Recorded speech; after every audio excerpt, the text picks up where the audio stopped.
देशों को पुतिन से अलर्ट रहने का मैसेज भेज दिया है, क्योंकि रूस ने लंबी दूरी तक हमला करने वाली मिसाइलों का प्रोडक्शन अब कई गुना ज्यादा बढ़ा दिया है।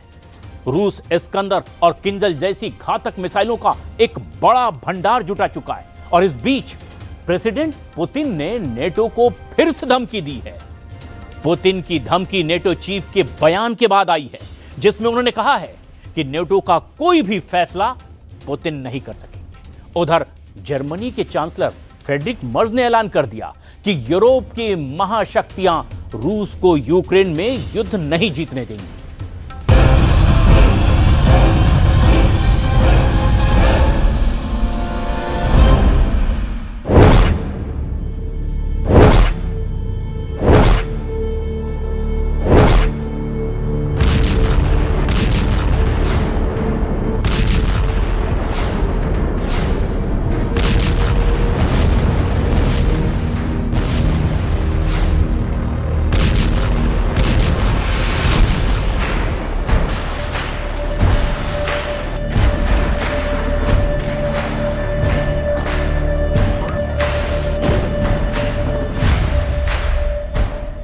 यूक्रेन के नक्शे को पुतिन ट्रंप मिलकर हाफ करने जा रहे हैं।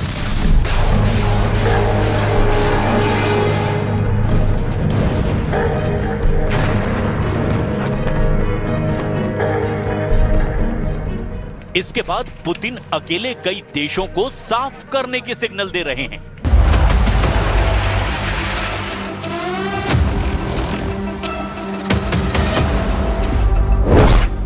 यूरोप में पुतिन ब्रिटेन, जर्मनी, फ्रांस और पोलैंड को सबसे बड़ा खतरा मान रहे हैं, क्योंकि इन देशों ने अगले 4 साल तक पुतिन को युद्ध न जीतने देने की गारंटी ले ली है।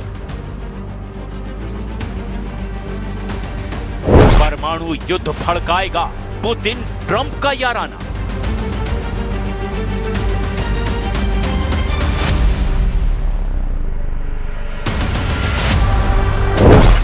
रूस को घेर कर चलाएंगे नेटो के 30 देश।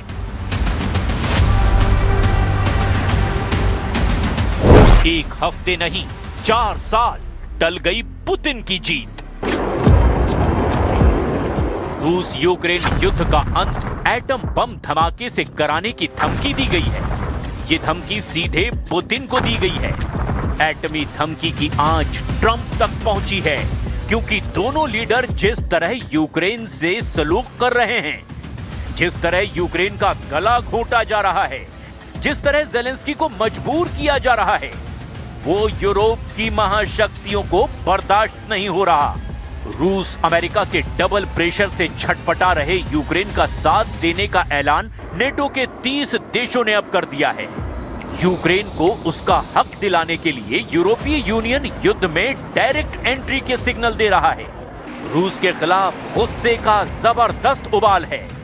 जिस देश ने सबसे ज्यादा आक्रामक रुख अपना लिया है वो है जर्मनी। हालांकि ट्रंप की पीस डील जिस पर पुतिन राजी हैं, वो 50 देशों को पच नहीं रही। ट्रंप के शांति प्रस्ताव को नहीं मानेंगे बाल्टिक देश। ट्रंप के शांति प्रस्ताव पर नेटो में 2 फाड़। ट्रंप के शांति प्रस्ताव पर यूरोपियन यूनियन को ऐतराज। ट्रंप ने समझौता नहीं, महायुद्ध भड़का दिया। पुतिन से नाराज देशों का पावरफुल गठबंधन तैयार हो चुका है। जर्मन चांसलर फ्रेडरिक मर्ज का ये ऐलान सुन लीजिए। ये पुतिन विरोधी अलायंस के मोस्ट पावरफुल लीडर में से एक हैं।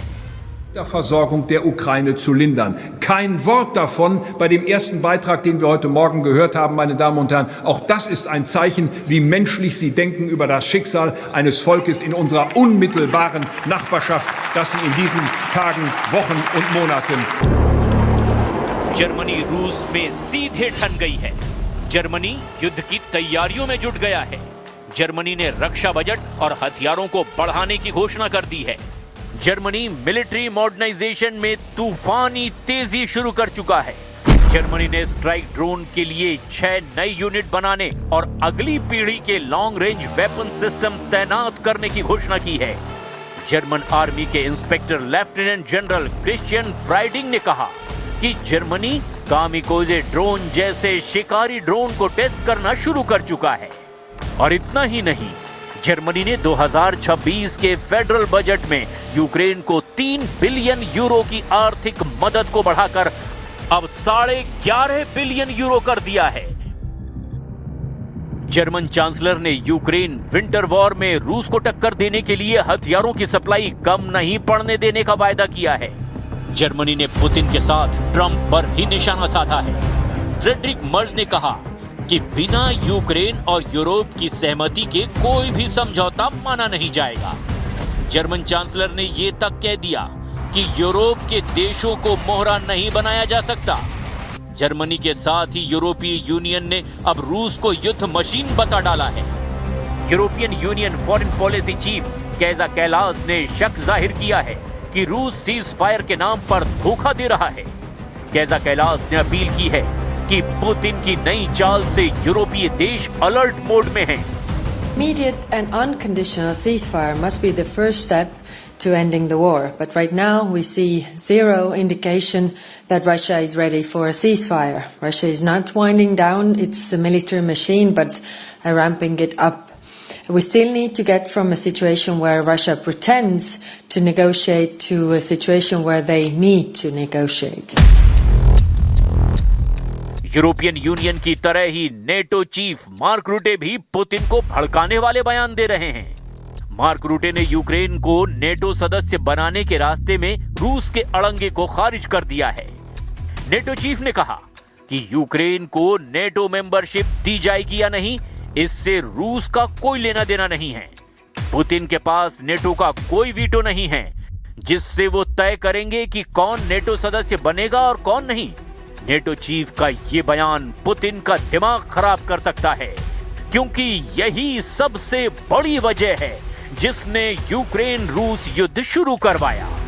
नेटो को ही पुतिन अपना सबसे बड़ा दुश्मन बताते हैं, लेकिन ट्रंप ने जो 28 पॉइंट वाला प्रस्ताव पुतिन को भेजा है, उसमें नेटो को लेकर तय शर्तें रूस के हिसाब से एकदम सटीक हैं। जैसे ट्रंप के पीस प्लान में प्रस्ताव है कि नेटो अब अपना विस्तार रूस के पास तक नहीं करेगा। नेटो और रूस दोनों अपनी मौजूदा सीमा सुरक्षा नीतियों में स्थिरता लाएंगे।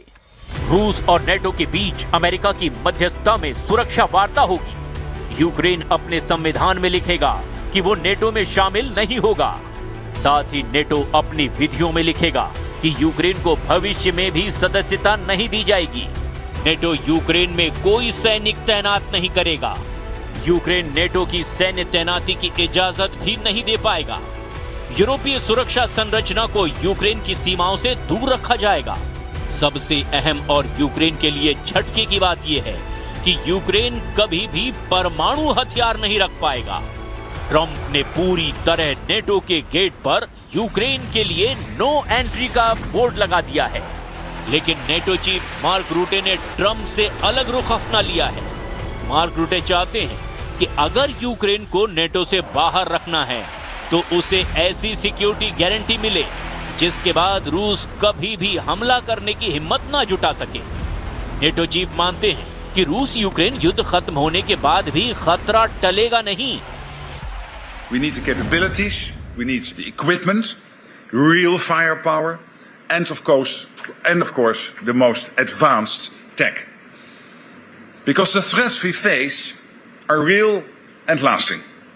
Russia's unprovoked war against Ukraine is the most obvious example of the threat. But the danger posed by Russia will not end when this war does. ये डर तो पुतिन को अच्छा लगता है। उन्होंने कई बार कह रखा है कि यूक्रेन के बाद नेटो का नंबर लगेगा, क्योंकि ये देश रूस को युद्ध में हराने की साजिश रचते रहते हैं। फिनलैंड, पोलैंड फिलहाल पुतिन के पहले टारगेट बन चुके हैं, जिन्होंने 17 देशों का गठबंधन बनाकर समुद्री अखाड़े में रूस को पीटने का मिशन शुरू किया है। पोलैंड और स्वीडन ने बैलिस्टिक सागर में 3 नई सबमरीन सप्लाई का अभियान शुरू किया है।